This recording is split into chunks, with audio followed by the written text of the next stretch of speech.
So, did everybody have a good Thanksgiving? Maybe? Barely survived it, I tell you. Way too much. Okay. We already went over this slide, but I just want to point something out. Diseases that can jump from other animals to humans are called zoonotic diseases.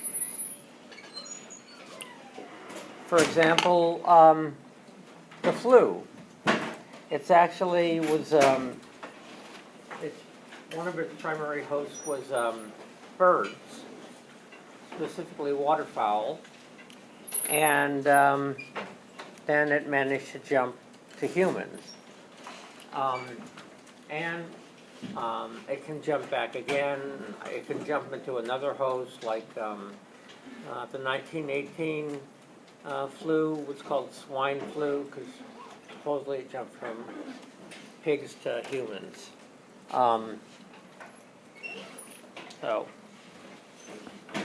Okay. There's a number of different kinds of pathogens, organisms that can cause disease. Eukaryotic pathogens, in other words, single-celled organisms, or maybe actually multi-celled, but eukaryotic like us. So they have a nucleus and all that kind of stuff. Malaria is, the one you probably know the most. Bacteria, viruses, and then something called prions. So let's see. Okay. So here's a eukaryotic cell. Here's a cocci, Staphylococcus, E. coli, and here it shows that they're prokaryotes. I don't really use that word anymore.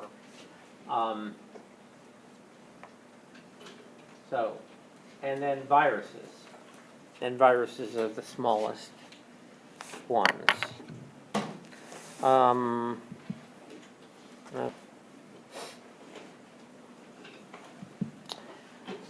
So let's see, one of the most common, I would imagine, eukaryotic pathogens, of course, is malaria. Also, a whole slew of worms, another intestinal tract organisms like Giardia. A lot of the worms you'll find them in the water supply, let's say, in that's not very sanitary in Africa. They often have a really complicated life cycle. Some of these cause sleeping sickness. Let's see, yeast cells are a kind of fungi. So here's malaria. As you remember, with hemoglobin, individuals who are heterozygous are resistant to the parasite. and they have what's called heterozygote advantage or heterozygote superiority. We already went over that. So they're still trying to develop a vaccine for malaria. It probably will not be 100% effective, but it might help. The malaria parasite is proving it's getting resistance to various drugs they use to control it. So they are also looking for new drugs. And it's transmitted by the female Anopheles mosquito. Okay. So you can see flagella that the bacteria use. These are more cocci, round bacteria. These are spirochetes, like syphilis, and these are rod-shaped bacteria. Now, everybody used to think that bacteria were bad, but they're not. In fact, our world would probably come to a halt without them. They do so many different things on this planet. They're probably the most ubiquitous form of life. Now, as I mentioned, in us, we have, well, a slew, millions of kinds of bacteria and more cells of bacteria in our guts, let's say, than we have as our cells. Okay, it's a lot. A lot of bacteria do things that help us, like make cheese and yogurt and things like that. Oil-eating bacteria, not very successfully used to clean up the Exxon Valdez. Okay. Now, anything that's disease producing is pathogenic, right? So, a lot of the bacteria, the symptoms are caused by toxins that they release. In some cases, the toxins are just a byproduct. In other cases, the toxins actually help the bacteria to survive and reproduce. So like cholera is a bacteria of the water supply and foodborne and waterborne illness. And what it does is it releases these chemicals so it completely flushes out the digestive tract. So it doesn't have to compete with all the other bacteria that are already in there. And the reason it actually kills people is from dehydration.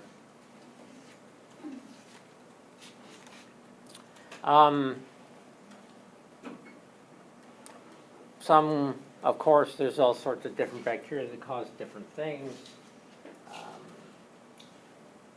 But probably one of the common ones, tetanus, you could probably get a shot for that. Botulism is a toxin that also kills lots and lots and lots of avian botulism, bird bot. So,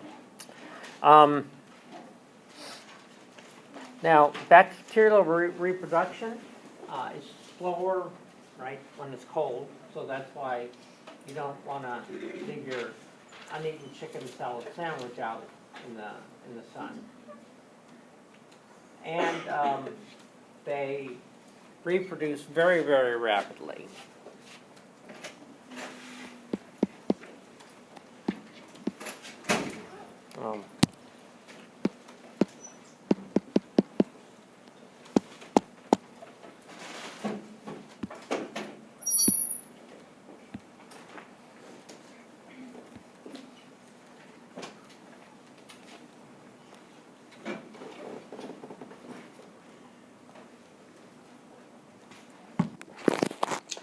So, as I mentioned, bacteria are very diverse, numerous. They do all kinds of things, including some that cause disease. Bacteria have a cell wall, unlike animal cells. Plants have a cell wall too. And so this is basically how they keep things in and out. But most of our antibiotics actually target the cell wall. And on the right is a whole bunch of different kinds of bacterial diseases. This bacteria is a rod shaped with with a flagella, so toothed flagella, as a matter of fact. My goodness, damn. Okay, I'll remember that. Now, we've kind of gone over this. Antibiotic resistance, just like in terms of evolution, which we learned about a long time ago, bacteria evolve. Some individuals have maybe some mild resistance to an antibiotic, whereas all the other ones get killed by it. It makes up the next generation population. And so over time you can get individual bacteria that are more and more and more resistant. And then you got to go start looking for new antibiotics. And so we're kind of behind the 8 ball now, because antibiotics aren't a real big winner for the pharmaceutical companies like Viagra is, right? Okay. Now,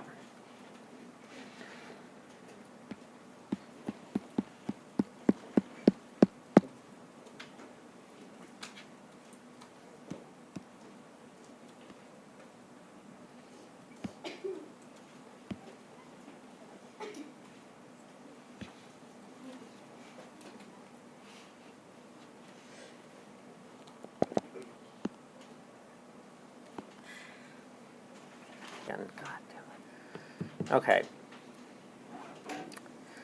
So that kind of shows you how quickly antibiotic resistance can actually occur. And very high concentrations of antibiotics. In fact, that's the reason why when the doctor gives you antibiotics, you should take the whole cycle of them and not cut them off, let's say, after 2 days because you feel a lot better. Okay, so that's why antibiotic resistance, now it's becoming more and more of a problem. The government is now in a partnership with some pharmaceutical companies, and they're also looking for new kinds of antibiotics as well. Okay. Viruses. Viruses are, here we go. So,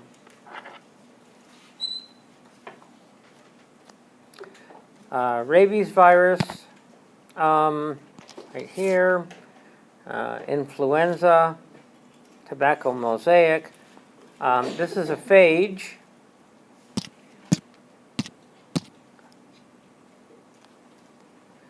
That infects bacteria. And in fact, I kind of alluded to this earlier when we were talking about that new technology for gene editing, CRISPR-Cas. Well, that actually came from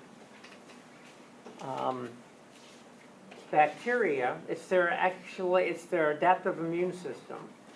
Every time they or their previous ancestors got infected, they made a tag of DNA sequence or RNA sequence, whether it was a virus that was made of DNA or RNA, that it could then recognize again, and then when it does, it uses Cas, which is basically an enzyme, to cut up the DNA. So bacteria have a pretty advanced immune system to protect itself from phages. Now, there's also counter defenses by the phage. They're kind of in this nuclear arms race, going on and on and on, each one perhaps evolving new mutations, and the others then also evolving new mutations, or they don't, they go extinct. Okay. Now, viruses are the perfect parasite, I would say. They don't do any metabolic processes themselves. All they really are is, let's take a look here. They have this protein coat.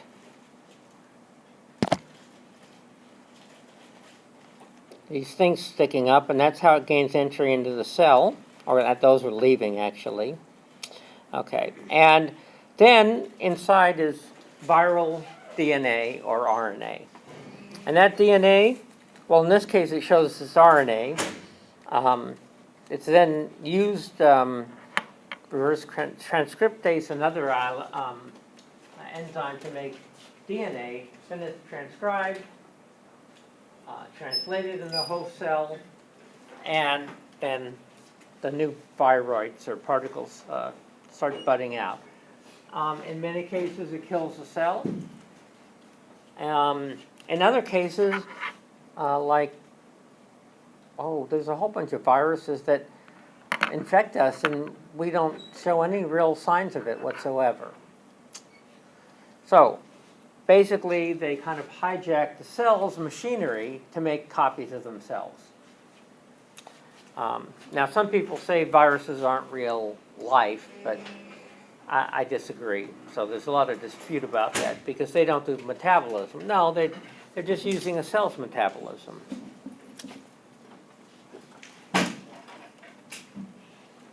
So cold viruses, of course, attack membranes of the respiratory tract. They infect those.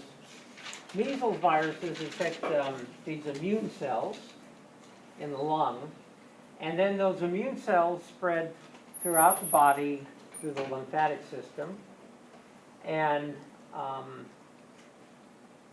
that's basically what they're attacking, are these immune cells. In fact, that's the reason that people who get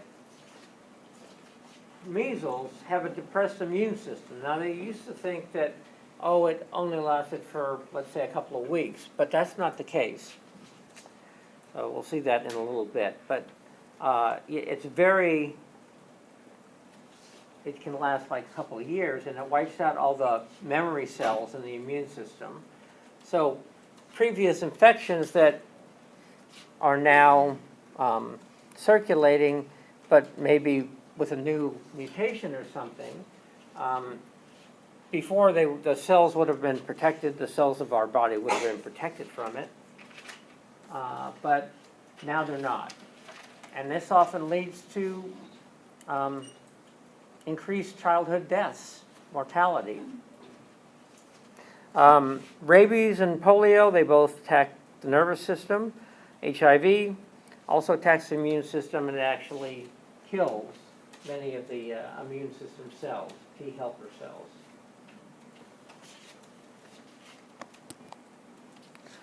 Now, some viruses are cell-specific.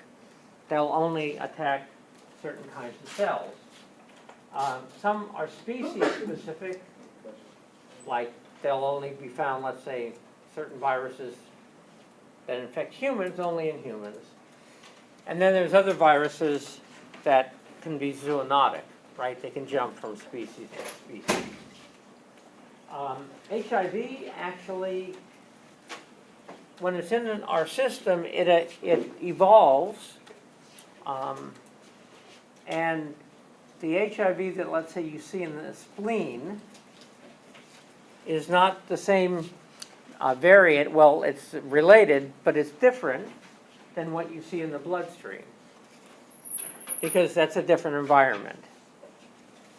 So HIV viruses can attack the immune system anywhere, and the spleen is part of that.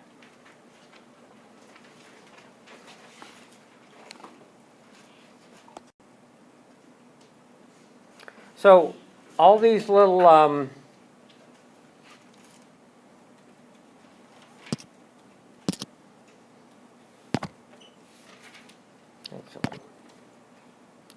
these guys all the way around, these are phages attacking this bacteria.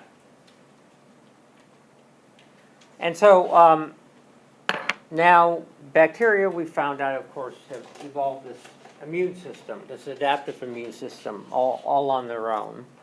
Otherwise, they would have been destroyed by viruses. Now, yeah? Bacteria is alive. Are viruses alive? No, right? Well, there's a dispute about that. Yeah. They don't do any metabolic processes in themselves. So some people have considered them not alive. But basically, they're doing metabolic processes. They're just getting other cells to do it for them. Okay, so they're like a parasite. I consider them alive. They evolve, just like anything else. Mutations, all that. So that's why the flu vaccine, you have to get a new flu vaccine every year because different strains are circulating, right? Now, when we were talking about cancer, it turns out, I mentioned this too, a lot of bacteria, a number of bacteria can cause cancer, or viruses can cause cancer. And you can understand how. The viruses inject the DNA into our host cells. That DNA is then inserted into our genome, and then it's transcribed and all that. Well, that's kind of where cancer comes from, you know, from problems in cell division and all that. And so, like human papillomavirus and cervical cancer, there's some relatives of HIV that cause lymphomas in the immune system cells.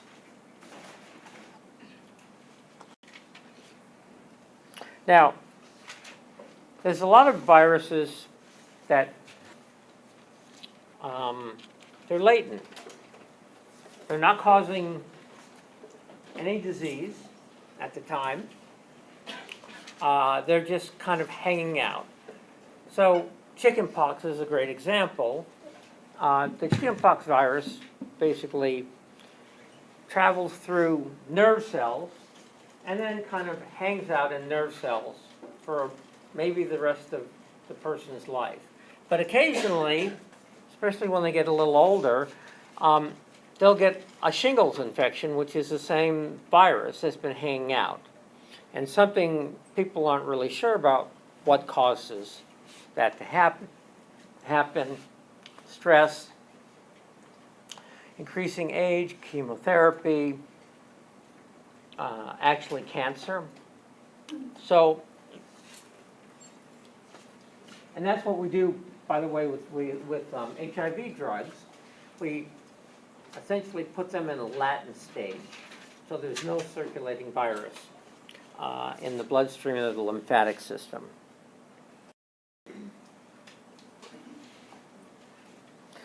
Now, the reason HIV is such a deadly disease, or it was, is that like measles, it attacks the immune system, but it destroys the immune cells. Specifically, helper, yeah. You said was a deadly disease? What? You said HIV was a deadly disease? Well, it is, but it's now, with a cocktail, many people, it's a chronic disease. So there's no virus circulating in their bloodstream. But before that, before the advent of these drugs, it killed everybody. Okay, so when it first showed up, basically in the 80s, people didn't even know what was causing it, but they found out it was a virus, yeah? Do you know what's the origin of AIDS, HIV, like how it started? Yeah, in Africa. And it seemed to have jumped from monkeys to humans. It was a zoonotic disease. In monkeys, it's called simian immunodeficiency virus, but it actually doesn't cause any disease in them. So monkeys produce simian virus particles when they're infected, but it doesn't make them sick. Well, in Africa, a lot of people rely on bush meat, wild animals to eat. And some of those animals are monkeys. So it looks like it kind of jumped from there into humans. Because the only way to get HIV is fluid or blood products or all that. Well, if you're, tearing up monkeys and all. Yeah, right, yeah. So, and it normally kills people because of opportunistic infections. In other words, all these diseases or bacteria that we have in our body that our immune system controls, they go wild. So cytomegalovirus infects the eyes and makes AIDS patients, made them go blind. Toxoplasmosis is a eukaryotic parasite that infects the brain. We're going to get to that toxo thing, but that's where it kind of hangs out. This parasite does. The body kind of insists it in the brain. Well, when the immune system is breaking down, it all erupts. So you end up with, terrible brain problems, which you die from. There's a number of different kind of pneumonia-like diseases that normally would never cause us any kind of problems whatsoever that now do, or when you have AIDS.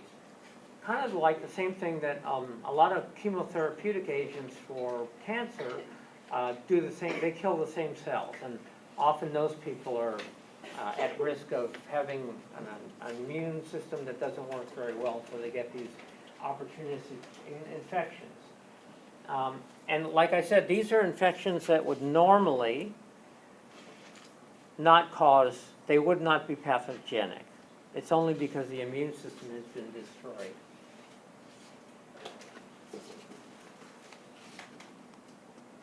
Yeah, so in the 80s, HIV was a death sentence. Absolutely. Almost no one survived, except I'll show you in a bit. So obviously it needs transmission from bodily fluids, blood, semen, things like that. It's not present in high levels of saliva.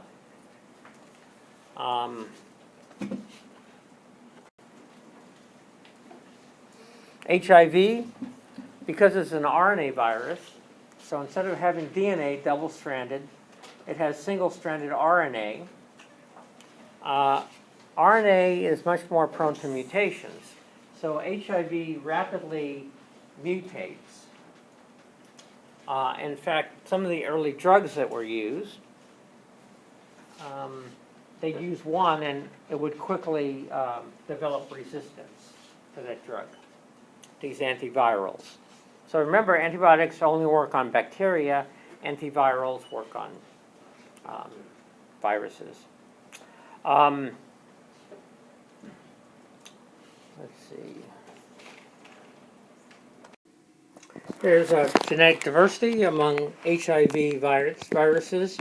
In fact, you can find different strains of HIV in a person. They might get infected with one strain, and then that strain then creates mutations, because some of the immune cells are, let's say, found in the spleen. And so some mutations allow that virus to interact better with spleen cells than others. So there's a lot of genetic diversity because it's an RNA virus.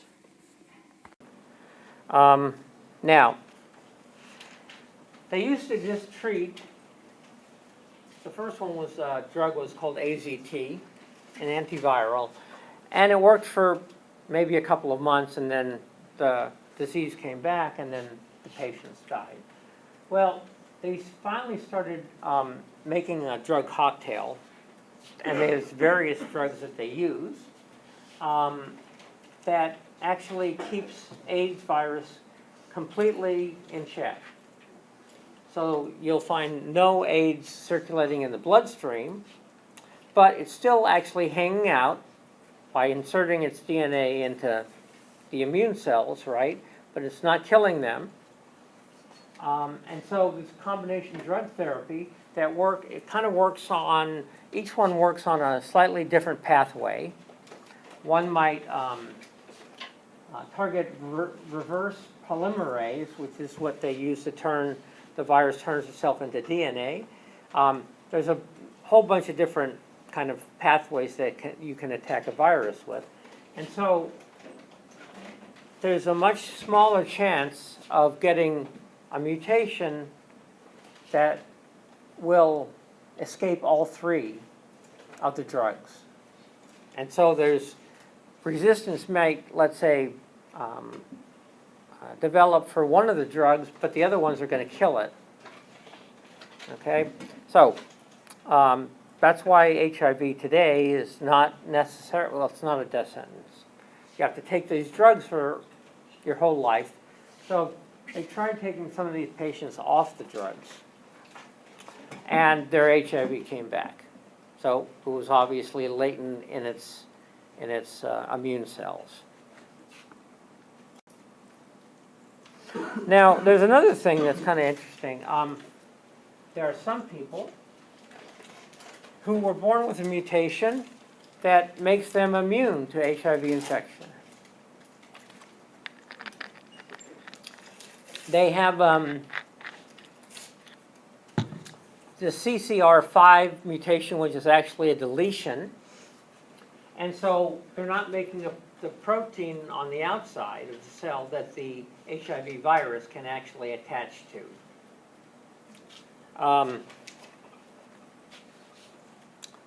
Even people with heterozygotes, just one copy, are much more resistant to HIV.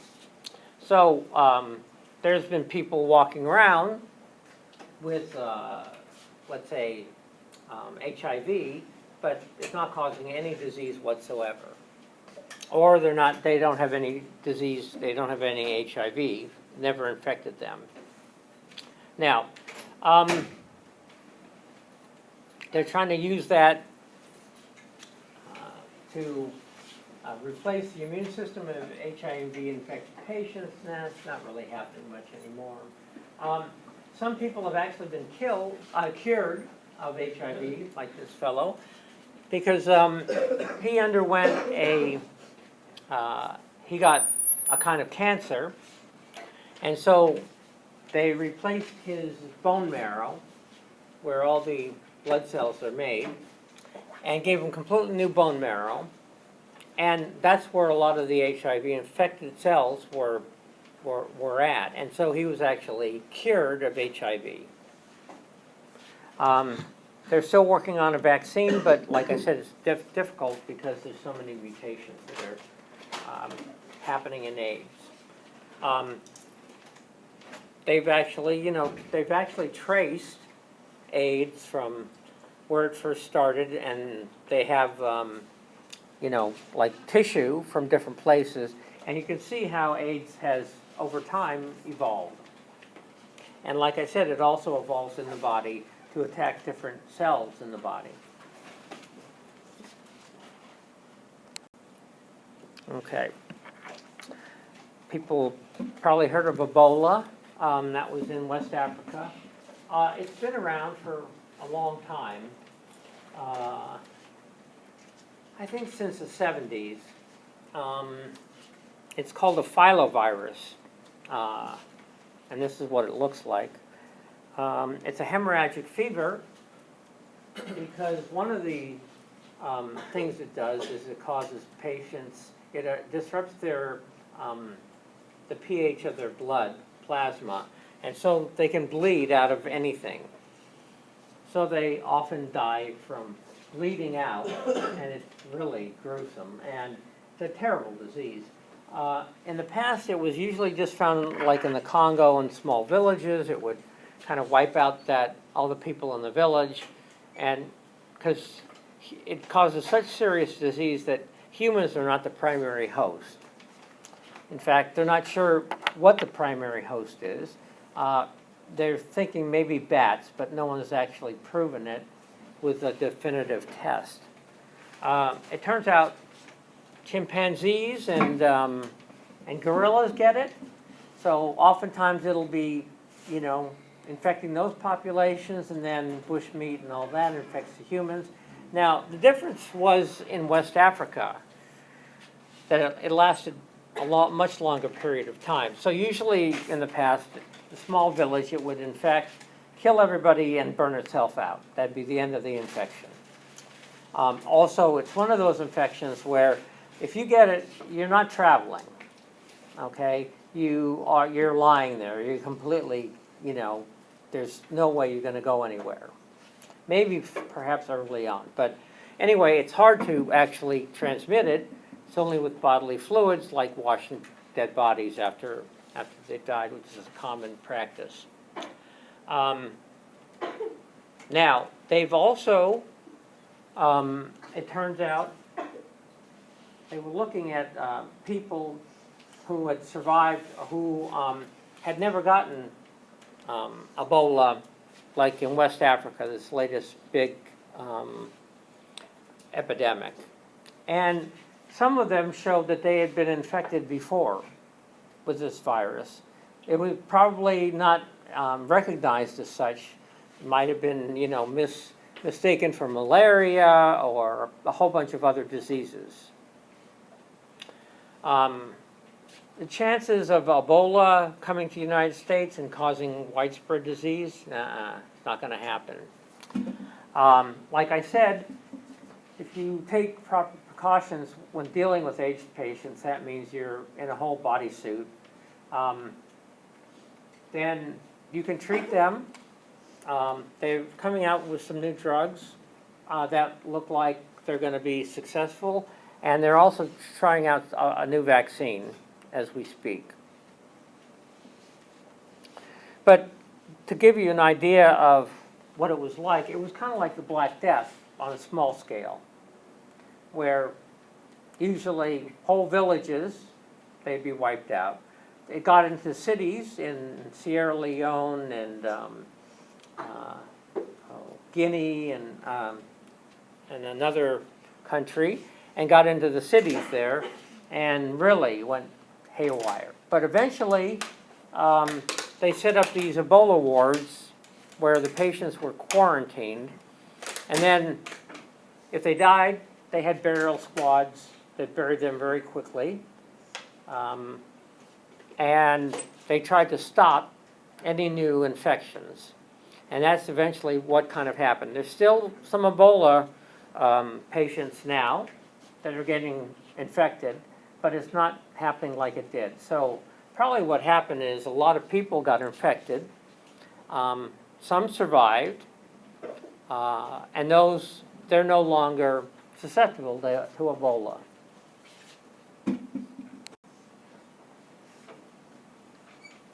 Okay, so there's these diseases called prion diseases. Now, they're still a mystery. They are not caused by a virus or a bacteria or any other sort of microbe. What they are is somehow you get this protein in the brain that is misfolded. And that's not a big deal, right? But if you get a protein like that, when it touches another protein, it misfolds that, and so it spreads throughout the brain. And eventually what you end up with is like a Swiss cheese brain. Now, these prion diseases were first studied by this guy named Gondrzek, who got a Nobel Prize for it. He was working with this in New Guinea, this tribe of New Guinea Highlanders. And one of their practices was that they ate the brains of their dead, okay? And it was not eating the brains of some other a tribe or something, it was themselves. Now, the thing is, the men usually didn't get it because they were eating mainly muscle tissue, but the women and children were eating the brain tissue. So they'd get infected with this disease, and then all of a sudden, in a few months' time, they would start showing a lot of neurological problems, like, spastic movement, cognitive, all that, and then they'd quickly die. So he was wondering, well, what's causing this, and also how's it spread, and he figured out it was cannibalism. And so once they stopped this practice in this tribe, they were called the North Four, that pretty much ended the transmission of this spongiform encephalopathy of the brain. So he was the first one to actually show that you could get a disease from a misfolded protein and not from some microbe. Oh, the name of the disease was called Kuru. And when it was discovered, right, like I said, in the 1950s among this tribe. Now, you guys have probably heard of BSE, or mad cow disease. This is another form of a prion disease. It's also attacks brain cells. Hold on one second. I have to. Thanks. Much better. Now, so it turns out livestock get it, and people who were eating brain tissue when it first showed up in Great Britain, I guess. Some people like to eat brains. I actually ate brains once when I was living in Italy. Scrambled eggs and brains. It was pretty good. Anyway, it jumped to humans, and all of a sudden you got these people that are coming down with this neurodegenerative disease that was much like Kuru. A lot of these diseases infect, like there's one called scrapie that infects sheep. There's another one that's really terrible called fatal familial insomnia. In other words, these patients can't go to sleep. And they die a horrible death. And it progresses very rapidly. No, don't stop eating meat. Meat's good for you. Ribeye. I like ribeyes. Anyway, once the mad cow thing was recognized, mad cows, when they get it, they show neurodegeneration, just like people do. And so there's now a protocol in place where if a cow is exhibiting any sort of neurological problems, they immediately kill it. They test it for spongiform prions, and then they might quarantine that whole herd so that it doesn't get into the food supply. Okay, so we have a pretty complicated immune system. Now, like I mentioned earlier about bacteria that have an adaptive immune system so they can fend off viruses, we also have that. In fact, we were really surprised, people were, when they discovered that bacteria had such an advanced immune system. I mean, it's not hard to understand when you actually look at what it looks like. It has these these guide DNA or RNA that from a previous infection by a phage. And then anytime that, and these things are circulating inside the bacteria, anytime they're getting reinfected, they immediately recognize it, and then their Cas enzyme cuts the virus up into little pieces. Well, so we also have what's called, first of all, we have innate immunity and adaptive immunity. Well, our skin is actually a good way of keeping pathogenic diseases out. There's a lot of biochemical barriers. Let's say when you get like a cold, you start sneezing and runny nose and all that. That's kind of mucus that is designed to trap the particles, the viral particles. And there's other things as well. So now, and then there's also this innate immunity. And so our immune system actually is very good, just like the bacteria, at recognizing invading organisms. Whether they're viral or bacterial doesn't matter. And you've got a bunch of different cells that actually are recognizing whatever is causing that disease. So, like the measles virus, there are cells that, let's say someone's been vaccinated. If they were, let's say, infected by measles, they would wipe it out right away because their body has already seen it. Whereas if someone isn't vaccinated, then they're likely to get infected. And as I mentioned, it targets the immune system cells. So one of the problems, like with, well, we'll get to that. Okay. So anyway, there's this adaptive immunity, and there's B cells, lymphocytes. Some are just memory cells, some are attack cells, and they start an immune response right away. Oh, also fever. Often we get fevers. It's actually not a symptom. It's actually our body using an innate system to kill some of our invaders. Okay.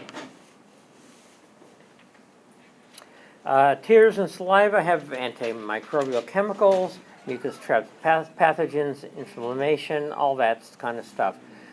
Oh, also, we have a lot of bacteria living on us and in us.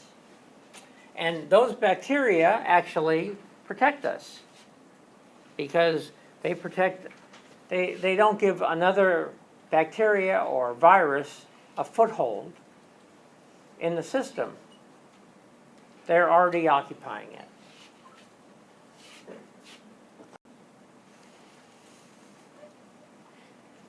Now, our white blood cells, the immune system cells, a lot of what they do, some of them create antibodies, but others release chemicals, histamines and various other things that kind of cause blood vessels to leak into an infected area, and that causes inflammation, and that also causes a whole bunch of immune cells to congregate on that area. And then fever is thought to inhibit the growth of microbes, so there's some pretty good evidence in some cases.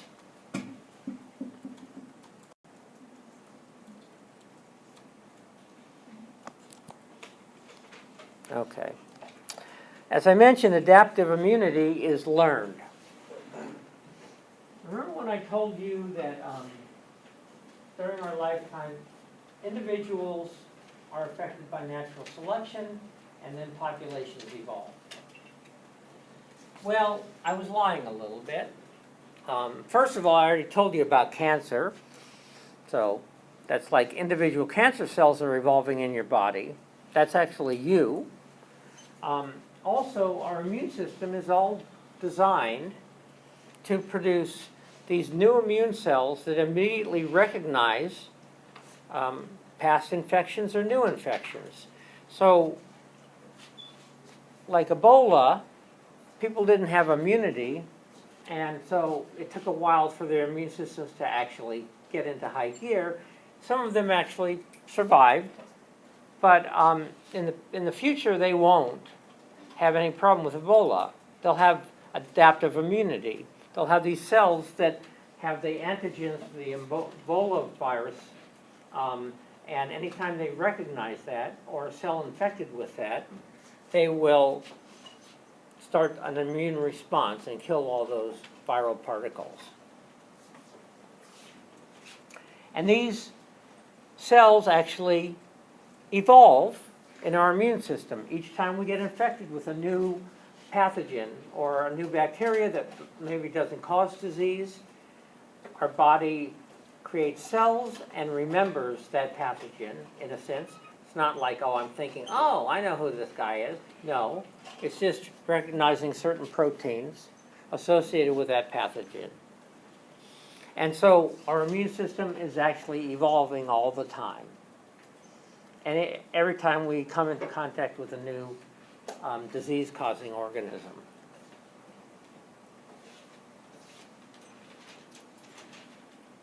Oh, and they, and in the bottom here, it shows antibodies. There are all these immunoglobulins, different kinds of chemicals that a lot of T cells produce to kill bacteria. So, and then there's the antibodies that they're released, and when they recognize a foreign invader, they glom onto it, and then it's destroyed by other T cells. So,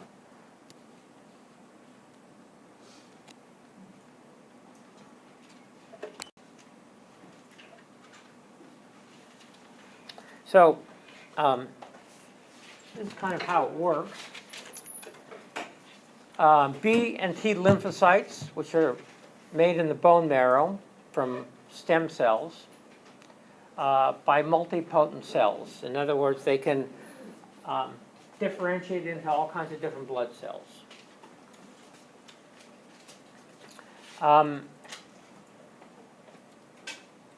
Some are found in the thymus. Some are in the bone marrow, lymph nodes, and the whole lymphatic system, in the spleen. So the stem cells give rise to all these different kinds of cells, and one of them is all these different immune system cells. And it's all based on what individuals have been infected before, so that they can mount an immediate response instead of waiting for their immune system to catch up.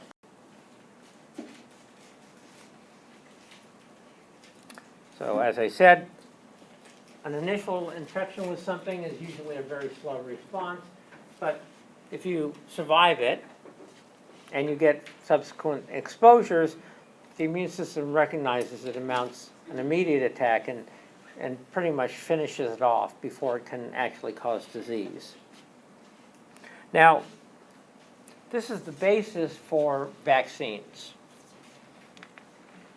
Vaccines stimulate the immune system to recognize, let's say, the antigens on these bacteria or the viruses, and just like if you had been infected, except that the vaccine is not going to cause any disease.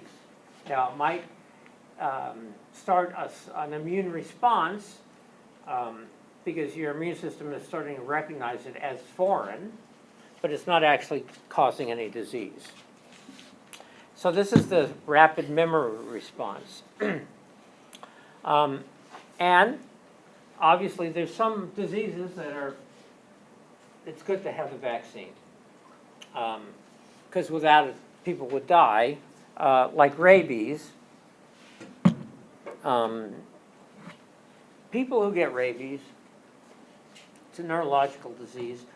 Usually, though, they know when they've been bitten by a rabid animal, and they've got a window of time where they can get the vaccine, and it's a whole bunch of different shots, so that it kills the rabies virus before it actually causes total destruction of the brain. So I think there's been a couple of people who've actually survived rabies, but they were really severely brain damaged, and usually it's just fatal. Yeah. Yeah. You know, it says that that a vaccination provides like a first time exposure. Yeah. Wouldn't that then refute what like a lot of doctors say in that the flu shot wouldn't give you? No. Okay. So we're going to get to that, but it's a good question. Now, there are some microbes that get mutations, and those mutations allow that strain of, let's say, the flu virus to escape the old vaccine. Because the old vaccine is usually a combination of, it's made from different flu strains that are circulating in the population, and then that's usually what people are going to get infected with. But sometimes, like last year, they had a vaccine that didn't work very well because the flu strain that was circulating, one of them was really not causing any problems that year, but other ones were, and so all these new mutations, the vaccine was not working. So because the flu virus mutates or changes very rapidly, evolves, that's why we need a new vaccine every year.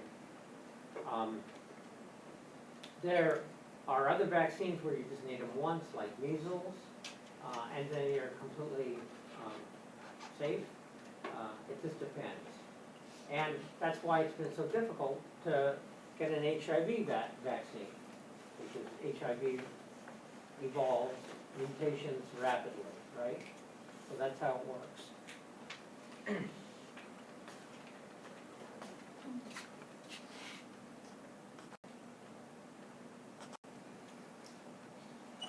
So, and usually what they use in a vaccine are, whether it's a bacteria or a virus, they have like a weakened virus or a dead virus. That's how they used to do it in the past. Now they actually take antigens, these proteins from the virus that the viral particle has on its outside, and they use that, so there's no chance of the virus actually, of the vaccine causing any disease. Because it turns out that in the past, like polio virus, there were some people who actually got polio from the virus because it mutated in the person.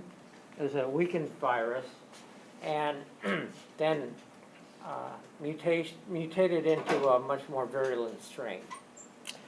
But that doesn't mean people shouldn't get the polio vaccine. You don't need it anymore because it's just about wiped out. But vaccines save millions and millions and millions of lives.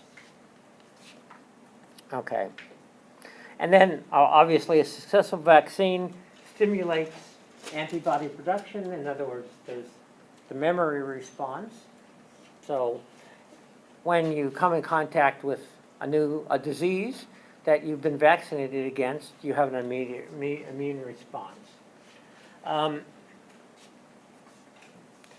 The memory response can be long-lasting, but not necessarily like flu. Usually you're protected for the rest of your life against a lot of these, let's say, childhood diseases. And any foreign particle that the body recognizes as not self is called an antigen.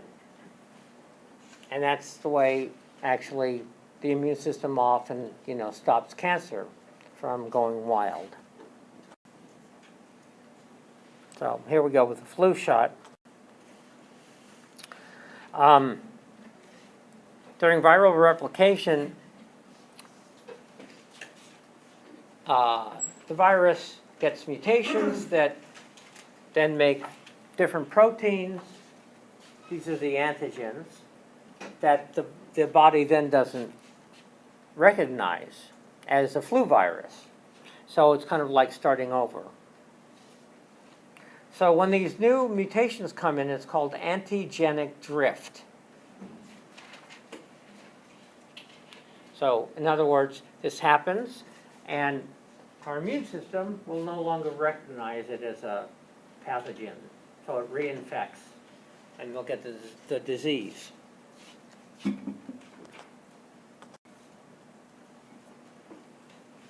Okay, now there's another thing. Viral genomes can actually recombine. If two different viral particles can occupy the same cell, remember they insert their DNA or RNA into the cell's genome, they can swap parts of their genomes, and they can create a very different viral strain. And this is actually called antigenic shift. So this is when you get kind of a hybrid virus, and drift is when you get new mutations.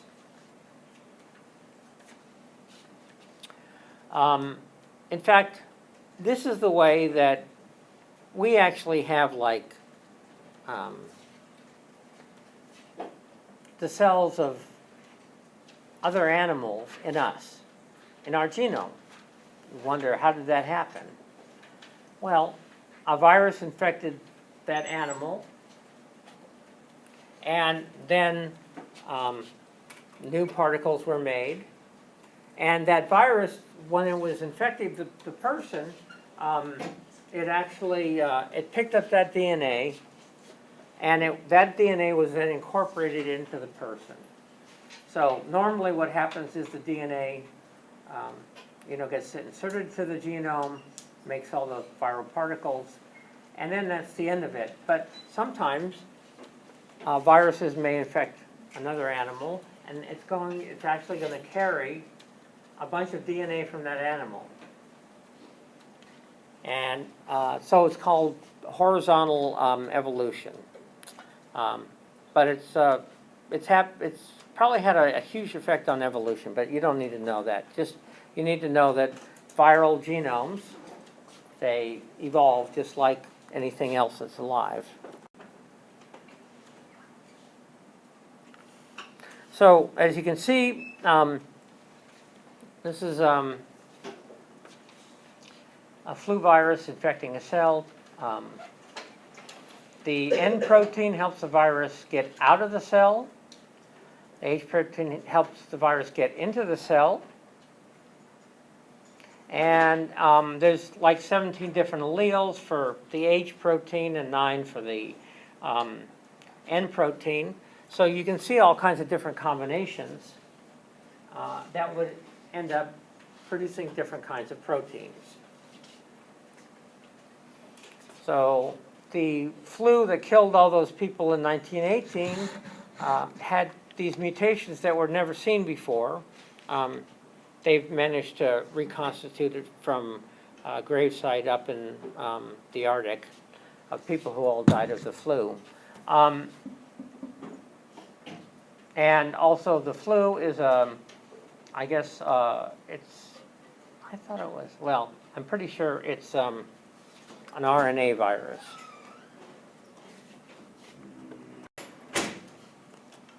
Okay, so antigenic drift versus antigenic shift. Drift is just a mutation. So new mutations occur all the time, and those mutations may allow that individual particle, whether it's a virus or whatever, to then evade the immune system because there's been enough mutations that the immune system doesn't recognize it anymore. And then antigenic shift is when two viral strains inside a cell recombine and swap genes. And so it basically allows, these kinds of things can allow viruses to infect cells that normally wouldn't be able to infect them. So the SARS was a recent one, but in 1982. It was a variant that had undergone antigenic shift. In other words, it had combined with other viruses and gotten new alleles that made it much more transmissible. And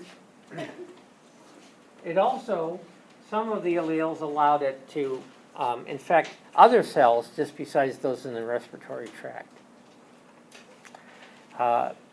They managed to find, to figure out the sequence of this virus, because I mentioned they dug up a grave and there were individuals who had died of this flu. There were still those flu particles there.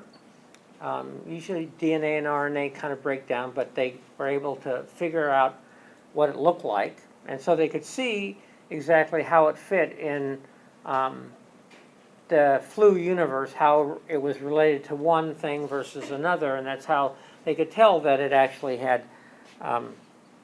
it was a recombination of two viruses inside a cell. Okay. Now, finally, there's been a big controversy that you people might have heard about vaccines causing autism. I don't buy it. Well, it's a hoax. This doctor in Great Britain who first made this claim, he actually doctored his data. Now, once that kind of information gets out into the universe of ideas, especially with the internet and all that, you know, you've got all these people that believe that autism and the MMR, you know what? We'll start with that on the next lecture and then go on to something else. Check the top hat for new questions, okay?